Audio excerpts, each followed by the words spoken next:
Hello, I'm Fred Skaggs, retired pastor and marriage and family therapist.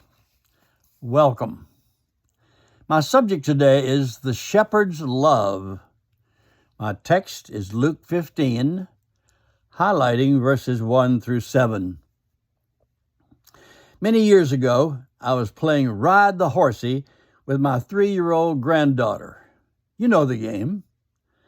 We were in the middle of it when I stopped, looked her square in the face, and said, "I love you."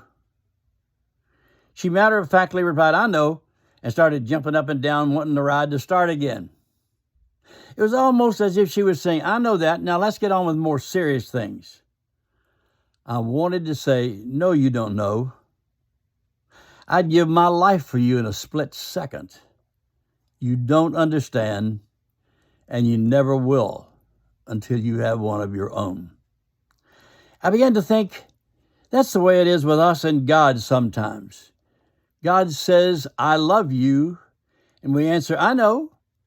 God says, "No, you really don't, but I'll show you what I mean." Our text today says, "Now the tax collectors and sinners were all gathering around to hear him. But the Pharisees and the teachers of the law muttered," that is, complained, "This man welcomes sinners and eats with them." How disgusting. Sinners refers to evil people, but also to those who fail to keep the Mosaic law, Gentiles to be more specific. Jesus was criticized here and very often because of the company he kept. The outcast classes felt drawn by the wholesome, kindly goodness of Jesus. The religious leaders objected to this behavior, but Jesus warmly received tax collectors and sinners because that's what God does. To explain his attitude and his actions toward these despicable people, Jesus told a series of stories that conveyed the truth about God's love and his attitude towards sinful people.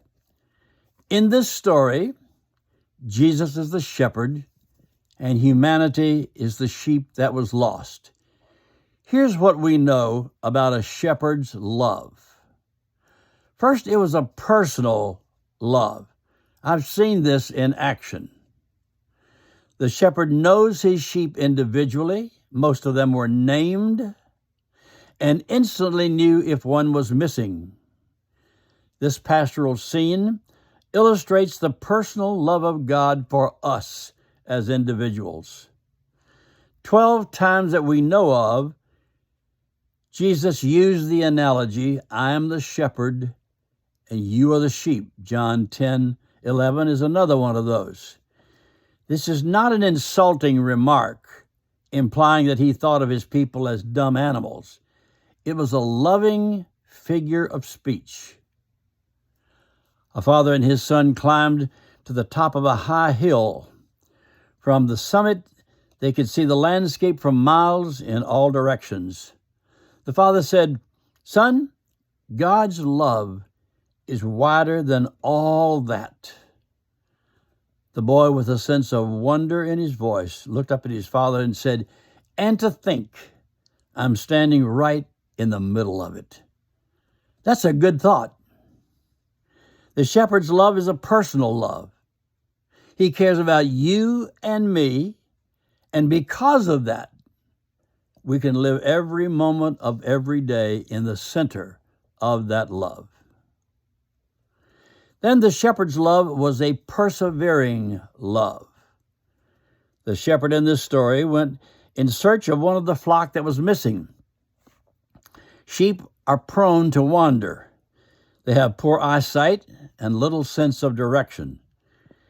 It's especially easy for sheep to get lost in Palestine because of the terrain. Pasture land is sparse in some places and often found in the midst of difficult terrain where it's easy for a sheep to fall into a crevice or go over the edge of a precipice. But whenever a sheep was lost, the shepherd would always go in search of it. It was more than just an economic consideration also. It was a matter of honor.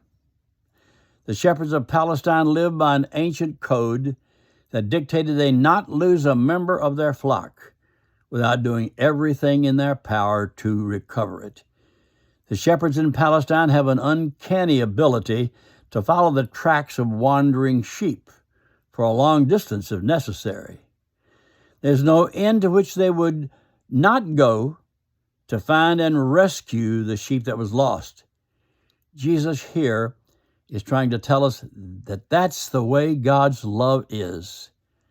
God's pursuit of us is persevering, not willing that any should perish. It never gives up. During World War I, a soldier was mortally wounded in no man's land, that area between the two opposing lines. He called for his friend to come and help him. The friend turned to his commanding officer and said, please give me permission to go bring him back. The officer said, no, he'll be dead by the time you get there. But the friend persisted in his request, and finally the officer relented and approved his going. The soldier climbed out of the trench and was immediately hit by an enemy bullet. But shortly he came crawling back toward the trench, dragging the body of his buddy. The officer said, what did I tell you? He's dead, and look at you, all shot up. What did you accomplish? The soldier looked up and said, he wasn't dead when I got there. And when he saw me, he said, I knew you would come. God is like that. He never gives up. He never stops caring. I don't care how you've lost your way or misdirected your life. The shepherd cares and wants you back. Then the shepherd's love was a patient love. When the shepherd found the sheep lost in this story, he dealt with it graciously. It was lost because it had wandered astray on its own. It was not because of negligence on the part of the shepherd or carelessness. The shepherd finds the sheep, joyfully places it on his shoulder, and carries it back home. Jesus is saying that's the way God is with us. He's not like the Pharisees who shunned known sinners, dealt with them harshly, and spoke of and to them with contempt. The word here is that God deals gently with people who should otherwise be severely reprimanded if and when they want to make things right that have been made wrong. I've seen examples of that kind of patient love. She's gone now, but I'll never forget her. She was as close to an angel as I've ever stood in the presence of. Miss Minnie, the loving little mother whose extremely gifted son, charmed by the far country, wandered into a life of alcoholism, drugs, and moral degradation. I saw her hurt at the mention of his name, knowing what he was, even if she didn't know where he was. As I tried to be supportive, from time to time she would say, I raised him right. He knows right from wrong, and someday I hope he'll let God find him and bring him back. I was always overwhelmed with that gentle lady's patience, for she had already waited 50 years. That's patient love. One day, she quoted all these words to me. There were 99 that safely lay in the shelter of the fold, but one was out on the hills away, far off from the gates of gold, and away on the mountains, wild and bare, away from the tender shepherd's care. Lord, thou hast here thy 99. Are they not enough for thee? But the shepherd made answer, This of mine has wandered away from me. And although the road be rough and steep, I go to the desert to find my sheep. Now, some people are offended by Jesus' reference to sheep. I suppose that's why the 99 is hardly in any hymn books today.